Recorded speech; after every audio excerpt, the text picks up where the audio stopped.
बच्चों, जैसा कि आप सब जानते हैं, पृथ्वी ही एकमात्र ऐसा ग्रह है जहां पर जीवन है। तो क्या आप बता सकते हैं कि इस पृथ्वी पर जीवित के अंतर्गत कौन कौन आता है? आप सब कहेंगे मानव। बिल्कुल सही है, मानव है, जीव जंतु है, वनस्पति है, इन सभी में जीवन पाया जाता है। तो वनस्पति और जीव जंतु हमारे मानव के लिए क्यों उपयोगी हैं, इनकी क्या उपयोगिता है, इसके बारे में आपके मन में अवश्य प्रश्न उठ रहे होंगे। जैसा कि आप जानते हैं, वनों से हमें लकड़ी मिलती है जिससे फर्नीचर बनता है। जानवरों की खाल से कई प्रकार की मानव उपयोगी वस्तुएं बनती हैं। तो जो मानव के उपयोग में वस्तुएं आती हैं उनको हम लोग संसाधन कहते हैं। तो आज का हमारा जो टॉपिक है वह है वन और वन्य जीव संसाधन। तो बच्चों, अब हम अध्ययन करेंगे वन और वन्य संसाधन। इसको अध्ययन करने से पूर्व सबसे पहले जानने का प्रयास करेंगे ये संसाधन किसे कहते हैं, संसाधन क्या है। तो ऐसे कोई भी साधन जो मनुष्य की आवश्यकता की पूर्ति करता हो वह संसाधन कहलाते हैं। जैसे कि आप पढ़ रहे हैं, आपको पेन की आवश्यकता है, पेन आपके लिए संसाधन है। हम बोर्ड पर पढ़ा रहे हैं, यह बोर्ड एक संसाधन है। यह मकान मिट्टी से बना हुआ है, मिट्टी एक संसाधन है। हम सांस ले रहे हैं, वायु एक संसाधन है। तो संसाधन वो सभी साधन हैं जो कि मानव की आवश्यकताओं की पूर्ति करते हैं। तो संसाधन मुख्य रूप से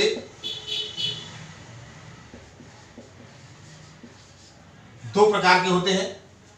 एक तो प्राकृतिक संसाधन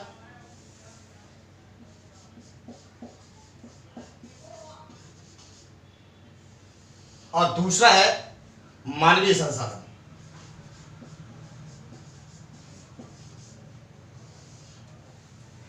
प्राकृतिक संसाधन के अंतर्गत हवा, मिट्टी,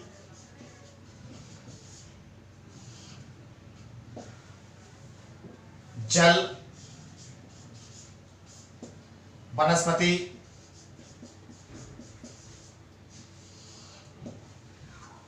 जीव जंतु,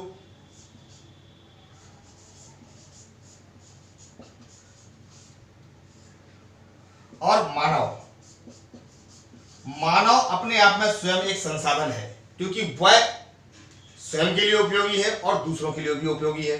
दूसरा है मानवीय संसाधन। मानवीय संसाधन के अंतर्गत वो संसाधन आते हैं जो कि मानव द्वारा निर्मित हैं और वो मानव के लिए उपयोगी हैं। जैसे कि पंखा, जिसका हम लोग उपयोग करते हैं, फ्रिज,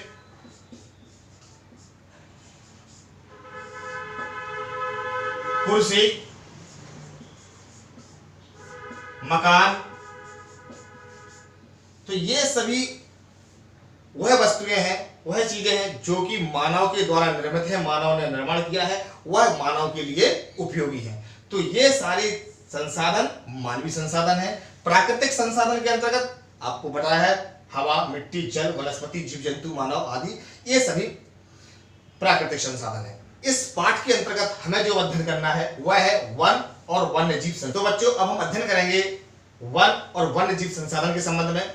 तो वन और वन्य जीव संसाधन जो है इसको हम दो रूपों में डिवाइड करके, विभक्त करके इसका अध्ययन करेंगे। सबसे पहले हम वन और वन्य जीव के अंतर्गत देखते हैं कि जंगल या बनाते हैं, और दूसरी ओर जंगलों में रहने वाले जीव जंतु। जंगलों में रहने वाले जीव जंतु।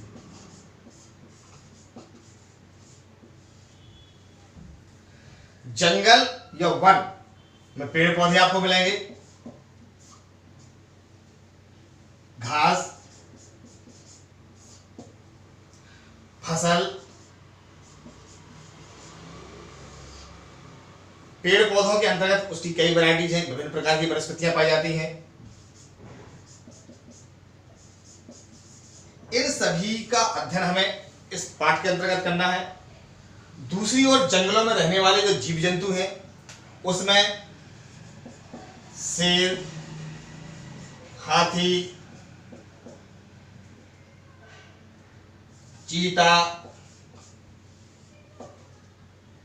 बैक्टीरिया,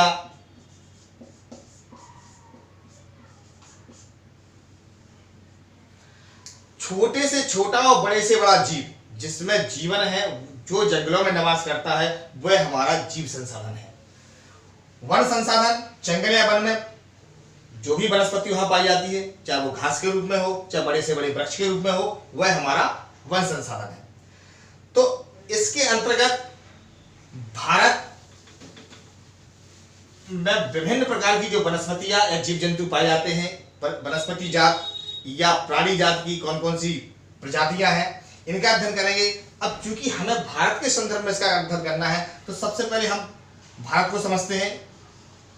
भारत का एक नक्शा बना करके आपको समझाने का प्रयास करेंगे।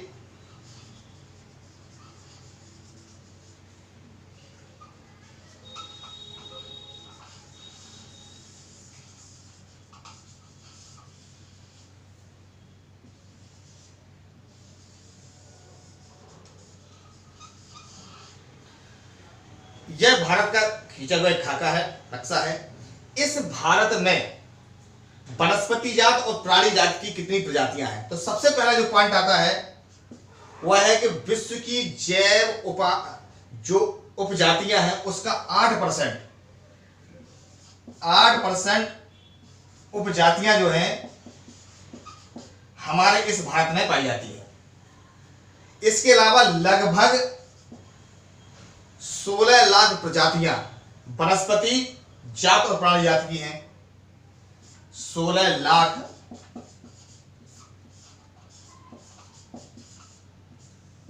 प्रजातियां जो है भारतवर्ष में वन और वन्यजीव संसाधन की पाई जाती है। वन और जीव संसाधन,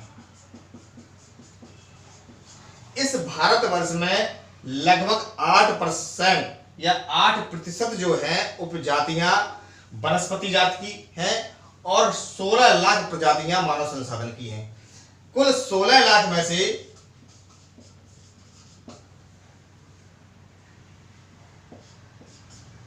12,800 कुल उपजातियां हैं इसकी।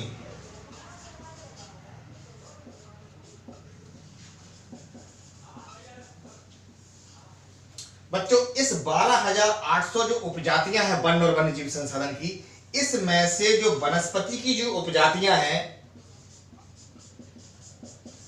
वह वनस्पति की उपजातियां कुल 81,000 हैं एवं वन्य जीव की जो है उपजातियां वह 4700 है, 4700। तो बच्चों, अभी हमने जो अध्ययन किया वह वन जीव संसाधन के अंतर्गत कौन कौन से जीव संसाधन हैं और भारत में वनस्पति जात और प्राणी जात की कितनी प्रजातियां हैं। आगे के वीडियो में हम आपको बताएंगे कौन कौन से वन संसाधन या वन जीव संसाधन हमारे पाए जाते हैं। धन्यवाद।